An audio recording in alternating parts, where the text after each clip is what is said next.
오늘 본문은 굉장히 급박하게 상황이 전개되고 있습니다. 앞에 있는 상황과 이어지는 그러한 상황 가운데 주어진 내용입니다. 49절에 보면은 이렇게 시작되고 있죠. 예수님께서 아직 말씀하실 때에라는 말씀이 기록이 되어 있고 오늘 본문이 시작되고 있는데, 이 아직 말씀하실 때라는 말씀은 앞에 있는 사건과 연관되어서 하시는 내용입니다. 혈류증 여인에 관한 내용이 기록이 되어 있습니다. 우리 예수님은 혈류증 여인을 고치시고 여인과 대화를 나누셨습니다. 혈류증 여인은 예수님의 옷자락을 만지면서 내가 저분의 옷자락을 만지면 몸이 낫는다라는 간절한 믿음으로 주님의 옷을 만졌고 몸이 치유되었습니다.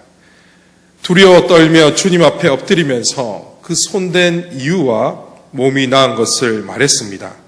PPT 띄워주십시오. 그때 예수님께서 여인에게 이렇게 말씀하셨습니다. 딸아, 내 믿음이 너를 구원하였으니 평안히 가라. 이렇게 혈류증 여인과 주님께서 대화를 나누신 후에 오늘 본문이 시작되고 있죠. 아직 말씀하실 때에 회당장 집에서 사람이 와서 말하되 당신의 딸이 죽었나이다. 선생님을 더 괴롭게 하지 마소서 하거늘. 이렇게 또 다른 사건이 연결되어서 진행되고 있습니다. PPT를 띄워주십시오.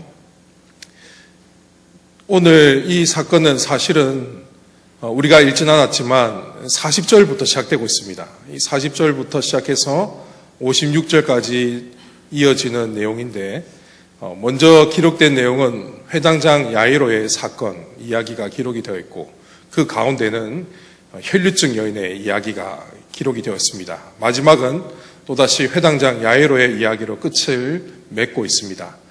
이 구조를 샌드위치 구조다 이렇게 보통 말하는데, 두 가지 사건을 이야기하면서 주제를 선명하게 드러내고 있는 방식입니다. 예수님께서 어떠한 분이신가를 이러한 방식으로 나타내고 있는 것이죠. 두 사건을 샌드위치 구조 형식으로 전개하면서 예수님이 하나님의 아들 되심, 그분이 구약에 기록된 메시아이심을 드러내는 그러한 내용이 바로 오늘 본문의 사건입니다.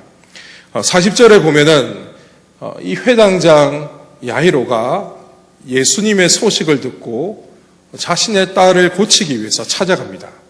그러면서 주님께 은혜를 구하고 주님과 야이로는 이 회당장 야이로의 집으로 향하게 되었습니다. 그때 불쑥 이 혈류증 여인이 등장하게 되었고, 집으로 돌아가는 그 과정 속에서 상당한 시간을 지체하고 말았습니다. 그러니까 야이로의 입장에서는 이 혈류증 여인이 얼마나 참 마음이 불편했겠습니까? 빨리 자기 집에 가서 자신의 딸을 고쳐야 되는 상황인데, 이 혈류증 여인이 주님께 나와서 상황이 이렇게 전개되고 있는 거죠. 시간이 굉장히 지체되고 있었습니다. 심적으로는 불안했지만 이 야이로는 예수님께서 혈류증 여인을 고치시는 사건을 보면서 마음에 확신이 들었습니다. 이 12년이라는 오랜 세월 기간 동안 혈류증으로 고통받고 있던 여인을 주님께서 고치시는 것을 자신의 눈으로 직접 보면서 어떤 마음이 들었겠습니까?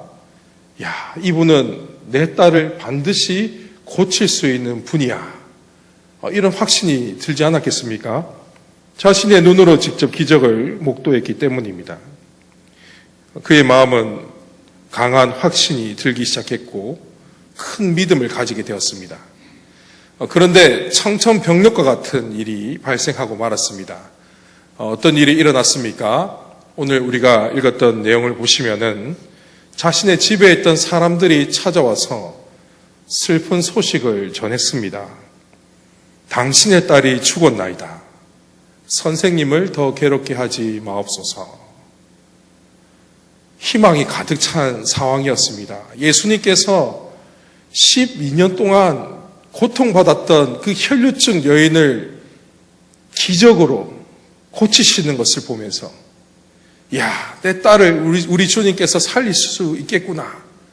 이런 강한 확신이 들었을 때에 갑자기 청천벽력과 같은 소식을 전해 듣게 된 것이죠. 자신의 딸이 죽었다는 소식입니다. 그러면서 자기 집에 있는 사람들이 이런 이야기를 합니다. 선생님을 더 괴롭게 하지 마소서. 이게 무슨 말입니까? 선생님을 더 괴롭게 하지 마소서. 이제 선생님이 안 오셔도 된다는 겁니다. 죽었기 때문에, 딸이 죽었기 때문에 더 이상 예수님이 오실 필요가 없다는 겁니다. 이제 끝이기 때문에 예수님께서 오셔봐야 아무런 그런 일이 일어나지 않는다는 것을 말하고 있는 거죠. 다 끝났다. 예수님이 와도 안 된다. 이런 말을 하고 있는 겁니다. 그 순간 야이로는 눈앞이 캄캄해지면서 큰 두려움에 빠지게 되었습니다. 이 대화를 곁에서 듣고 계셨던 예수님이 이 회당장 야이로에게 이렇게 말씀하십니다. 50절에 보면은 두려워하지 말고 믿기만 하라. 그리하면 딸이 구원을 얻으리라. 심히 두려워 떨고 있는 야이로에게 두려워하지 말라라고 말씀하십니다.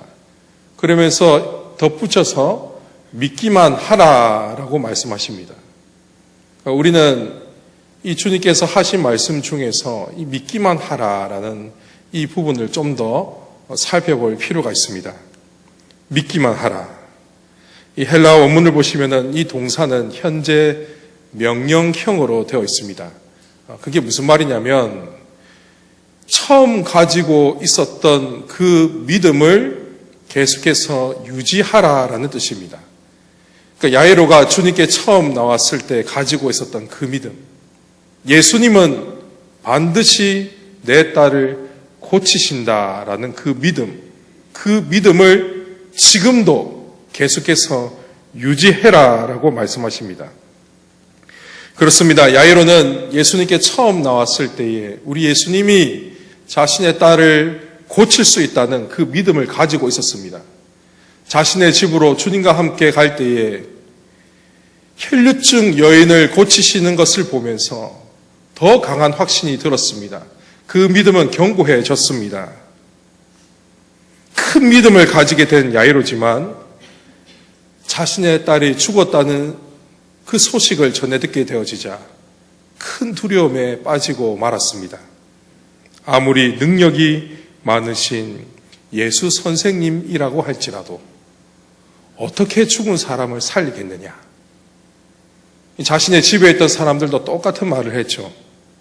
선생님을 더 괴롭게 하지 마소서. 예수님이 와도 안 된다는 겁니다. 이제 끝이기 때문에. 자신의 딸이 죽었기 때문에 예수님이 와도 더 이상 어떻게 할 수가 없다. 예수님이 와도 안 된다.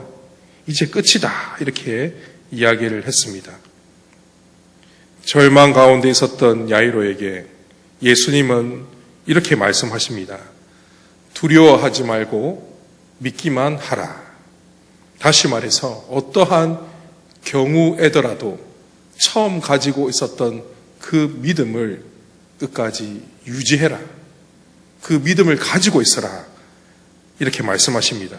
심지어 자신의 딸이 죽었다는 것이 사실일지라도 끝까지 그 믿음을 유지해라 라고 말씀하십니다. 주님의 이 말씀은 오늘 우리를 향한 말씀이기도 합니다. 우리도 그렇지 않습니까? 야이로처럼 어떤 문제를 가지고 주님 앞에 나와 간절히 기도합니다. 정말 간절한 마음으로 우리의 문제가 해결되기를 기도합니다. 그런데 여러분 어떻습니까? 우리가 간절하게 기도할 때에 상황이 좋아지는 경우도 있지만 대부분 더 안 좋아지는 경우도 있습니다. 아무리 내가 주님 앞에 기도할지라도 상황이 더 나빠지는 것을 보게 되어집니다. 그러면 어떤 마음이 드십니까? 큰 두려움이 빠지기 시작하는 것이죠. 처음에는 내가 주님께 열심히 기도하면 우리 주님께서 나의 문제를 해결해 주실 수 있다라고 생각하지만 상황이 계속해서 나빠지는 것을 보면서 이런 생각을 하게 되어지죠. 이제는 더 이상 희망이 없다. 주변에 있는 사람들도 이렇게 이야기를 합니다. 너 계속 기도해봐야 그거 해결 안 돼. 네가 믿는 예수도 너의 문제를 해결할 수가 없어. 이제 다 끝이야. 아무리 교회 가서 기도해봐야 너의 문제는 해결되지 않아. 이렇게 말하기도 합니다. 내가 생각했던 모든 것이 물거품이 되자 아무리 주님이라도 더 이상 어떻게 할 수 없다라고 생각을 합니다. 이런 생각에 빠져있는 우리에게 주님께서 뭐라고 말씀하실까요?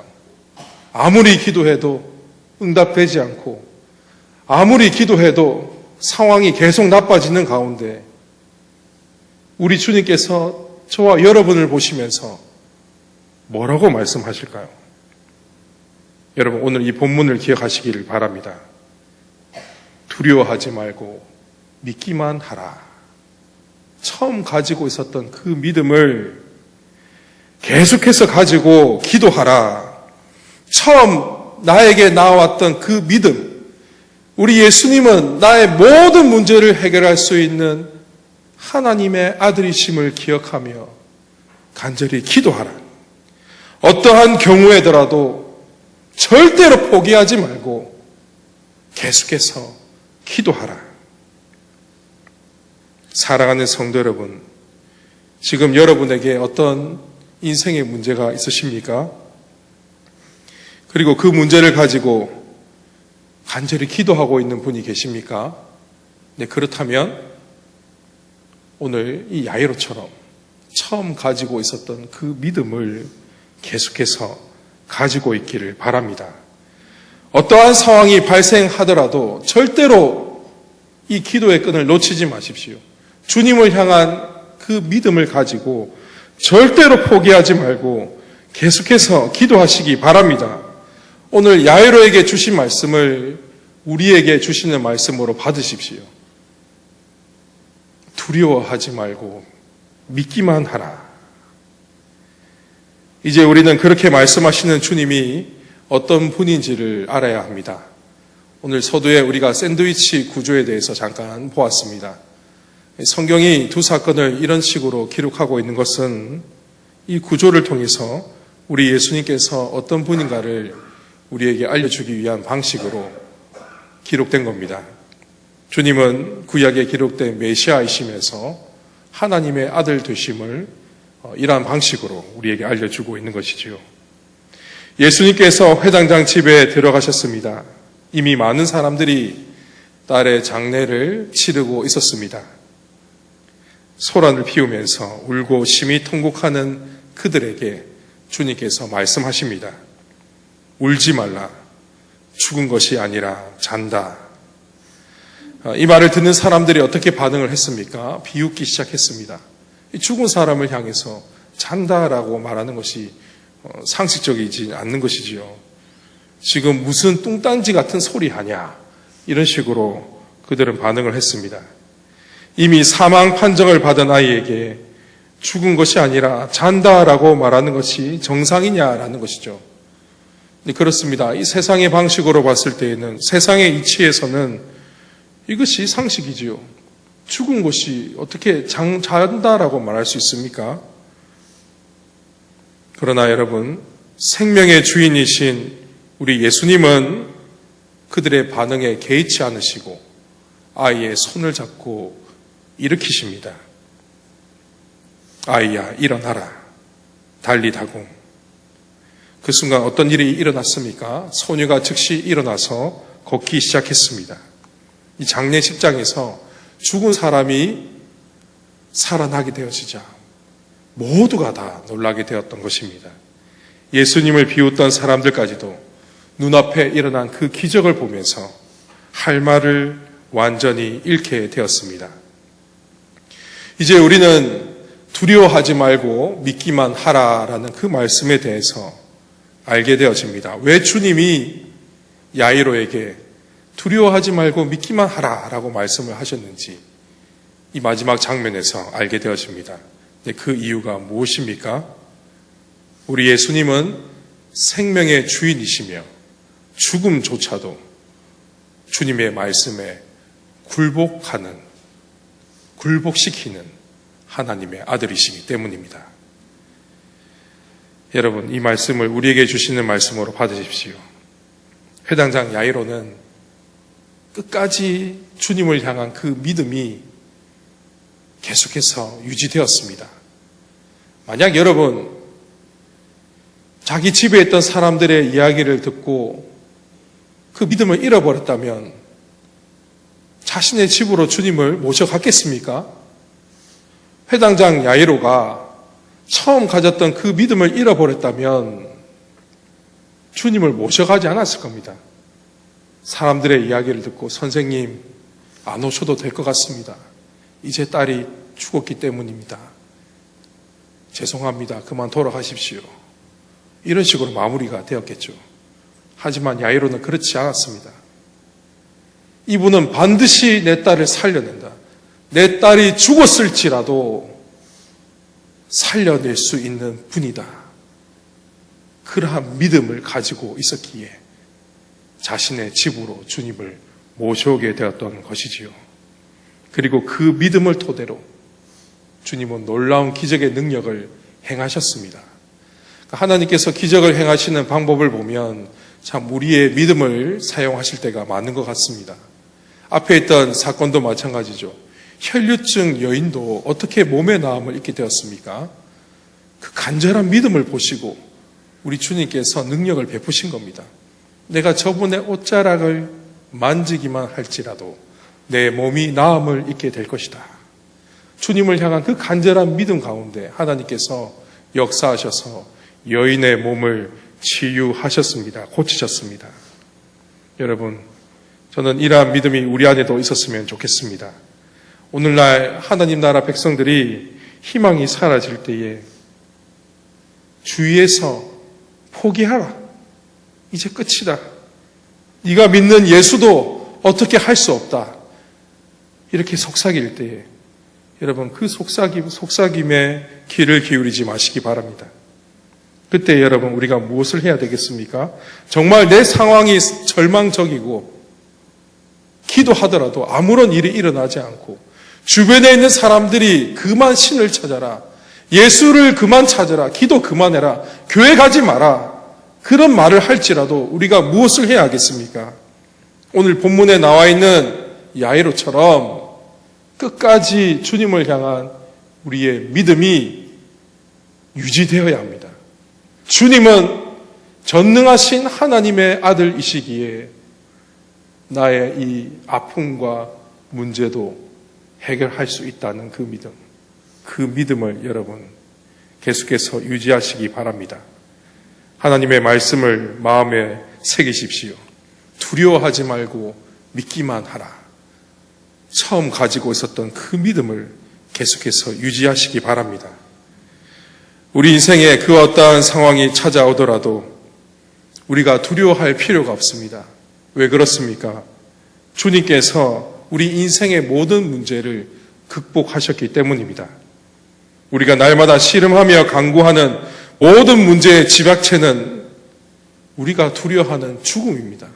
이 세상에 있는 모든 것들은 그 끝이 결국 무엇과 연결되어 있습니까? 죽음입니다. 나의 자녀의 문제, 직장의 문제, 사업의 문제, 건강의 문제, 그 모든 인생의 문제의 끝은 죽음과 연결되어 있습니다. 그런데 여러분, 우리 예수님은 어떤 분이십니까? 이 죽음까지도 주님 말씀에 완전히 굴복한다는 겁니다.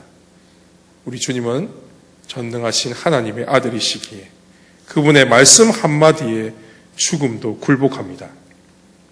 따라서 여러분, 문제를 안고 기도하는 내 모습을 그 누가 비웃더라도 절대로 거기에 흔들리지 마시기 바랍니다. 처음 가졌던 그 믿음을 계속해서 유지하면서 주님께 부르짖고 기도하시기를 바랍니다. 끝까지 부르짖고 기도하는 자에게 하나님의 놀라운 능력이 나타납니다. 여러분, 기도의 끈을 놓지 마시고 정말 간절한 심정으로 하나님 앞에 기도하십시오. 때론 이런 이야기를 하는 분들이 있습니다. 병 낫는 거 그거 기도 안 해도 된다. 기도하지 마라. 어차피 죽는 것도 하나님 뜻일 수가 있다. 여러분, 우리가 어떻게 하나님의 뜻을 알 수가 있습니까? 그러니 기도해야 되는 것이죠. 우리 주변에 있는 아픈 분들을 위해서 왜 우리가 간절히 부르짖고 기도해야 합니까? 물론 죽음이 하나님의 뜻일 수도 있습니다. 하지만 우리는 그분의 뜻을 모르기에 아픈 이들을 위해서 더 부르짖고 기도해야 하는 것이죠. 병자를 위해서 기도해야 합니다. 교회에 있는 환우들을 위해서 하나님께서 고쳐달라고 기도해야 합니다. 왜 그렇습니까? 야고보서에도 나와 있습니다. 장로는 아픈 이들을 위해서 기도해야 된다라고 기록되어 있습니다. 그것이 특별한 이가 아니라 교회 안에 있는 모든 성도들은 하나님의 은혜를 구하며 아픈 이들을 위해서 기도해야 합니다. 여러분, 죽음까지도 주님 말씀에 굴복하는데 우리가 더 이상 무엇이 무섭겠습니까? 주님의 전능하심을 굳게 붙드시기를 바랍니다. 두려워하지 말고 믿기만 하라라는 이 주님의 말씀을 마음에 깊이 새기시면서 처음 주님을 향한 그 믿음을 붙들며 끝까지 부르짖고 기도하는 우리 모든 성도님들이 되시기를 주님의 이름으로 축원합니다.